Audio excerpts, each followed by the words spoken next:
Graça e paz, meus irmãos. Espero que todos estejam bem, que estejam abençoados pelo Senhor por mais um dia de vida, pela semana que começou. Não estivemos com os irmãos no domingo à noite, porque estava ali na congregação mariana, celebrando a ceia do Senhor, compartilhando a comunhão com eles. Foi um momento muito prazeroso, muito abençoado. Sei também que a igreja foi abençoada na ministração da palavra pelo irmão Lupércio e fico muito feliz por isso. Espero que todos nós possamos sempre ter estas oportunidades de ouvir os nossos líderes ministrando a palavra e trazendo orientação segundo aquilo que o Senhor nos tem orientado, nos dirigido e nos ministrado.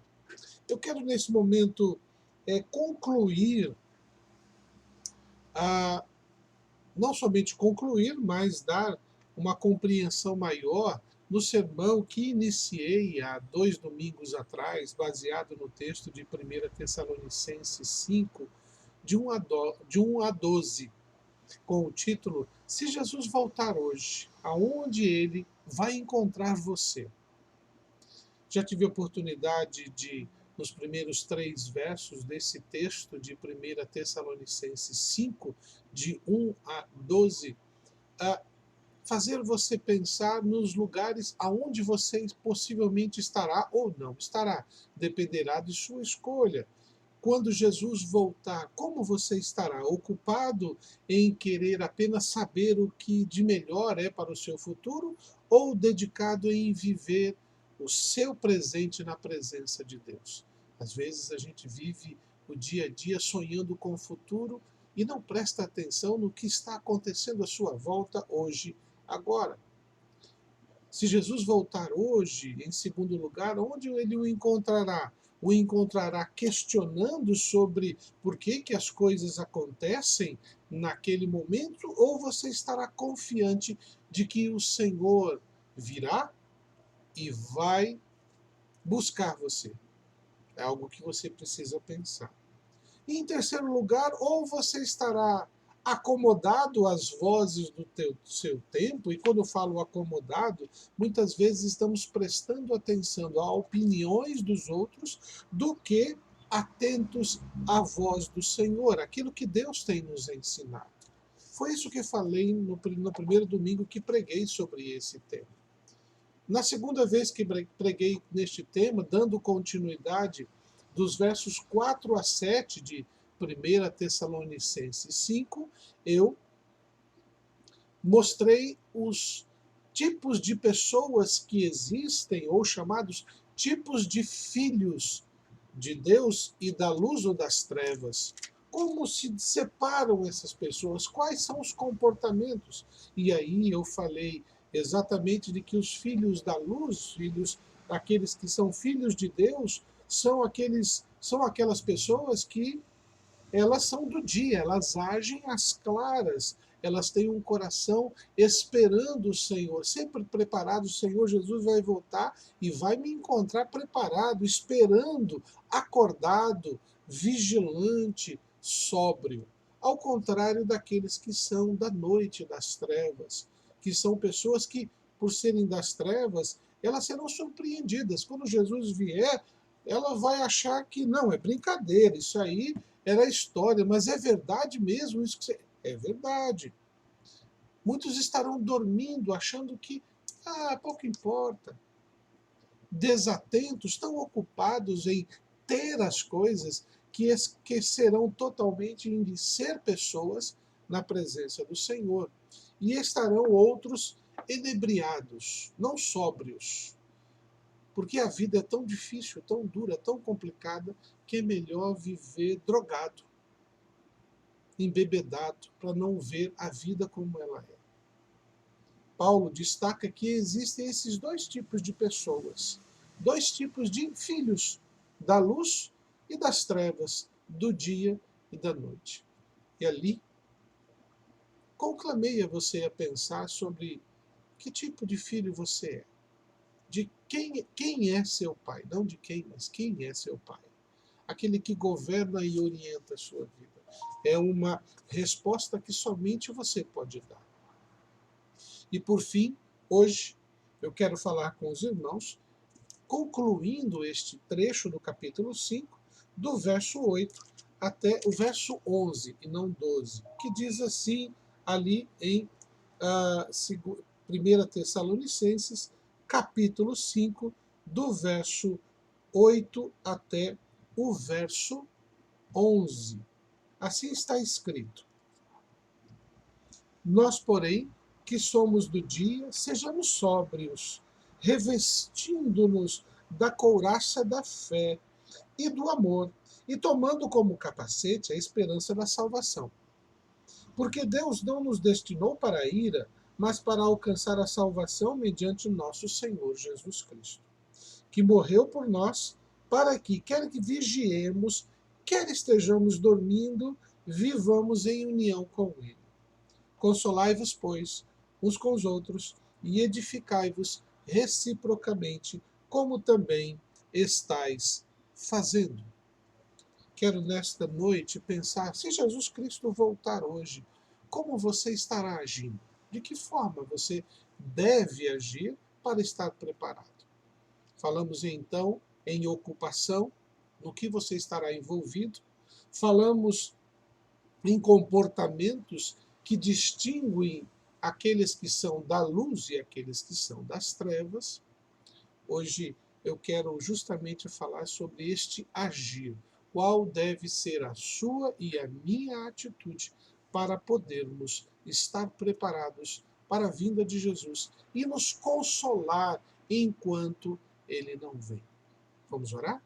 Senhor, pedimos que o Senhor nos oriente conforme a sua palavra, para sabermos como agir nesta vida, nos preparando para a vinda de nosso Senhor. No nome de Jesus. Amém. Paulo, ele nos ensina neste texto, nos mostra de maneira muito bem objetiva, de que um homem e uma mulher que está com esta expectativa real, Jesus vai voltar e virá me buscar. E aí uma coisa que eu quero destacar muitas vezes, mais uma vez. Assim como eu, outras pessoas já ouviram, até de forma jocosa, pessoas dizendo o seguinte: eu ouço esse negócio de que Jesus vai voltar desde que eu sou criança, ou desde que meus pais falavam e por aí vai. Bem, isso é verdade. Já se passaram mais de 2000 anos, né, desde a promessa de Jesus voltar. Os nossos antepassados em Cristo, aqueles que conheceram Jesus pessoalmente, tinham uma expectativa real de que Jesus voltaria em questão de meses, talvez alguns anos. Mas esta era a expectativa deles, que ainda estava enraizada a um conceito de um libertador real.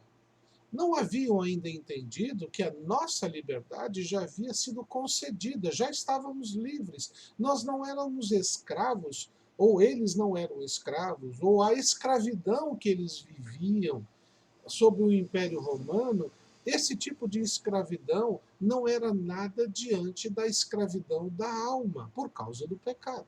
Por isso que Paulo,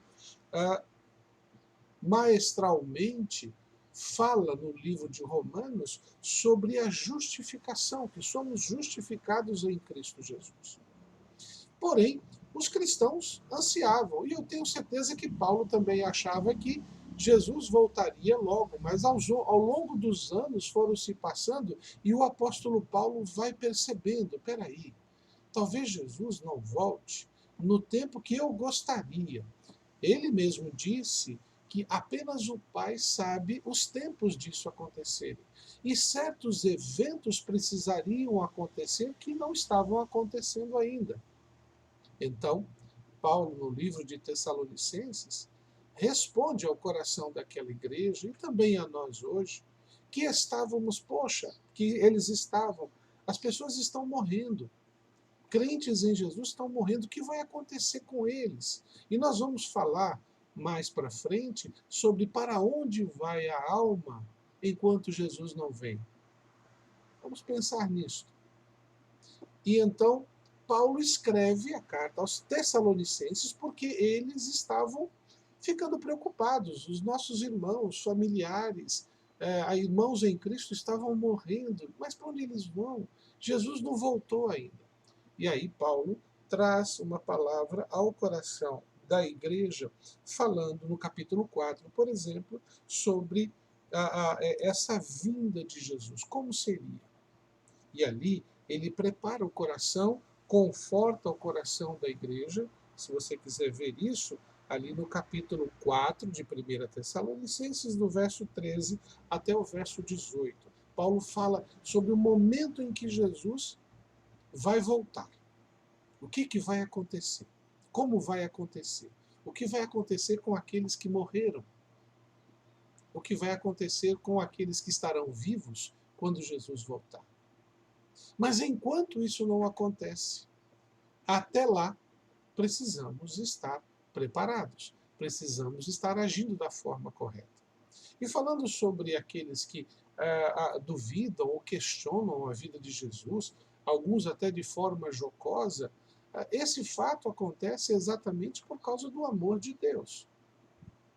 E um fato que as pessoas não prestam atenção é o seguinte: Jesus pode não ter voltado ainda, mas aqueles que morrem já estão com o Senhor Jesus. Então, é uma volta. De certo sentido, é uma volta. Então, quer nós morramos fisicamente, quer permaneçamos vivos, vamos nos encontrar com Jesus. E isso traz ao nosso coração alento, conforto, fortalecimento. Por isso que Paulo encerra aqui o verso 11, dizendo: consolai-vos com essas palavras. Nós não ficamos abandonados, não estamos. Ele disse que estaria conosco até o fim e que voltaria para buscar-nos no tempo devido. Porém, até lá, enquanto Jesus não vem, como eu tenho que agir? Qual deve ser a minha atitude? Paulo responde no verso 8, inicialmente dizendo: nós, porém, que somos do dia, aqueles que são crentes em Jesus, aqueles que experimentaram da salvação em Cristo Jesus, que se tornaram luz ou luzeiros num mundo em trevas, que tenha Jesus como Salvador, sejamos sóbrios, quer dizer, estejamos conscientes do que está acontecendo e como está acontecendo. Não podemos simplesmente nos embriagar com coisas que vão nos distrair. Precisamos manter o foco. Como que e ficando sóbrio, eu tenho que me revestir? Quer dizer, eu tenho que pôr sobre minha vida algumas atitudes que vão fortalecer as minhas ações e o meu relacionamento com Deus. Revestir-me com a couraça da fé e do amor. Esse é o primeiro ponto que Paulo nos coloca, deixando bem claro de que nós precisamos, no nosso cotidiano, vivenciar estas experiências convictos pela fé de que Deus está cuidando de nós. Quantas coisas Deus tem feito na sua vida? E parecia que não havia resposta, parecia que não ia dar certo, e você confiou, e Deus respondeu. Quantas vezes na sua vida, no seu passado, na sua família, no testemunho de outros, ouvimos irmãos expressando toda a sua fé firmada em Jesus Cristo, dizendo: eu sei que Jesus vai me orientar, eu sei que Jesus vai trazer a resposta. E a resposta veio. E aí ouvimos o testemunho deste irmão ou desta irmã, dizendo: eu confiei e ele ouviu minha oração. Mas junto a esta fé, precisamos nós também nos revestir de amor. A ideia de revestir é a ideia de pôr por cima de nós, sobre nossas vidas. É um revestimento, é uma proteção. Pela fé e pelos gestos de amor, nós experimentamos não somente das bênçãos do Senhor, mas da certeza do cuidado dele sobre nós. Ontem, na classe de doutrina, estávamos falando sobre a salvação, segurança da salvação, a firmeza da salvação, E falamos sobre este doar de Deus, o dar, como é abençoador, Deus nos deu. E falamos sobre obras, boas obras, dizendo exatamente de que não são as nossas obras que nos salvam, mas a salvação que recebemos nos dá a capacidade de doar sem querer nada em troca. E é muito interessante de que ouvi ontem, já tinha ouvido antes, sobre a ocitocina, que é uma reação química que nós temos no corpo que nos dá muito prazer, muita satisfação. Por exemplo, quando você experimenta algo que lhe dá muita alegria, esta ocitocina, esta reação química no nosso corpo, ela faz você sentir satisfação. E foi feita uma pesquisa muito interessante em que quando nós demonstramos um gesto de doação por alguém, quando amamos alguém e damos algo a alguém que é nosso, e fazemos isto sem esperar nada em troca, eu não estou lhe dando porque eu quero lhe dar isto. Este ato causa no nosso corpo, no nosso sistema interior, uma satisfação e um prazer muito enorme, porque esta ocitocina é liberada. Então dá satisfação. Por isso que Paulo fala: melhor é dar do que receber. Dar amor traz prazer para nós, traz-nos satisfação. Mas não é só isso. A pessoa que recebe o presente doado com tanto carinho, com tanto amor, sem querer nada em troca mesmo, esta pessoa fica tão feliz que também libera essa mesma reação química que faz com que você se sinta prazeroso. Isso é saudável, faz você se sentir bem. Mas existe uma outra coisa maravilhosa nisso. Eu faço isso, libera na minha vida essa alegria, essa satisfação. Aquele que recebe também experimenta desta mesma reação química prazerosa, e as pessoas que estão vendo isso acontecer experimentam do mesmo prazer e a mesma reação química. Deus te fez para se alegrar quando você dá a outro aquilo que lhe traz satisfação. É nesse princípio que o apóstolo Paulo está trabalhando, esse revestir-nos de uma fé e de amor, que possibilita vivermos de maneira mais prazerosa. É claro que Paulo não está dizendo aqui que a gente tem que ficar dando coisas uma atrás das outras, como se isso causasse, não. Ela precisa ser sóbria, consciente. Eu estou fazendo isso porque eu quero. Não estou fazendo isso para poder ter algo. Estou fazendo isso porque eu já tenho. Isso traz uma satisfação enorme.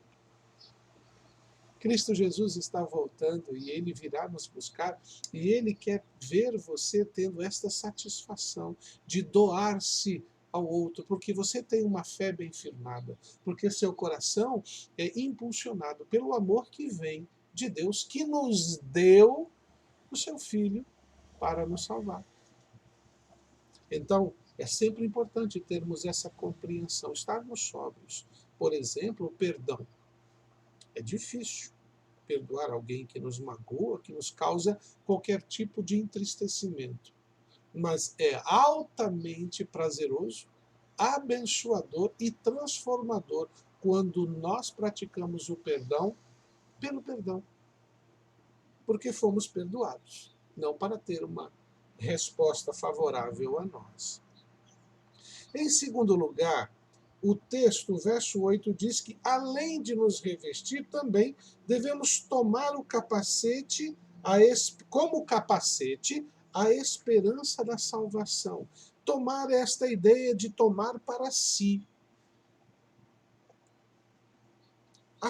A esperança da salvação, ela é como algo que nós colocamos na nossa cabeça. Precisamos fazer isso. O soldado, quando vai à guerra, ele vai com o capacete. Por que razão? Porque ele, colocando na sua cabeça, ele tem menos probabilidade de se machucar na cabeça. Isso trazendo a esperança da salvação, a sua mente, você precisa alimentar a sua mente com a palavra de Deus que lhe fortalece na compreensão da salvação.